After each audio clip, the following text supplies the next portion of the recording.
So I made this star with this really neat effect of a glowing light behind a cross that was sticking out of the star, kind of integrating both. But to start with this project, I took a piece of plywood and glued a template.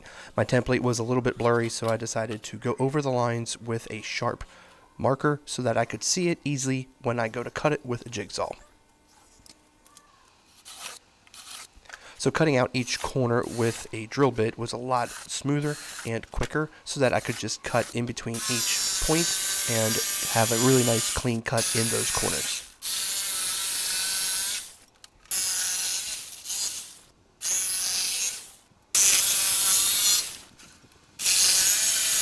So now everything is cut out, just had to take all of the template off. I do have a video talking about how I take the templates off, and you can click the video card on the screen.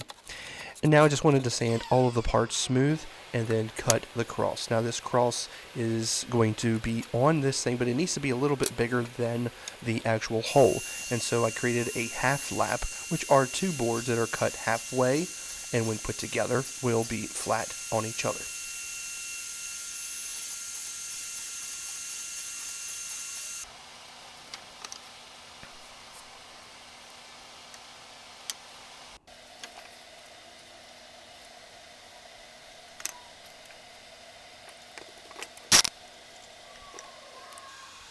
Now just lining everything up before I go to paint it was a lot easier so that I could pre-drill the holes using a countersink drill bit, and then now it's time to paint. So I decided to paint the back of the cross silver so that it would actually help reflect the light a little better, and then the star was gold and the front of the cross was going to be gold as well.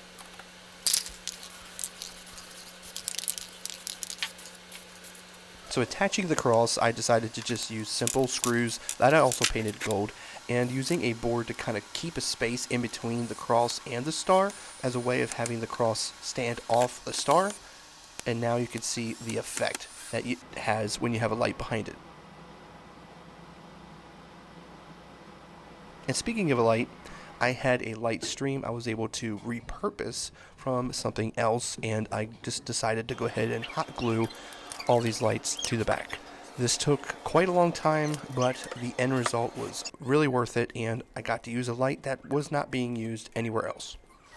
Unbeknownst to me, the light actually had a really neat effect built into the mechanism, so I was able to make it glow and pulsate and kind of do some cool things rather than just letting it be a stagnant light. So I hope you enjoyed this video. If you want to see what I did to make the nativity scene, then just simply click the video on the screen to watch that video.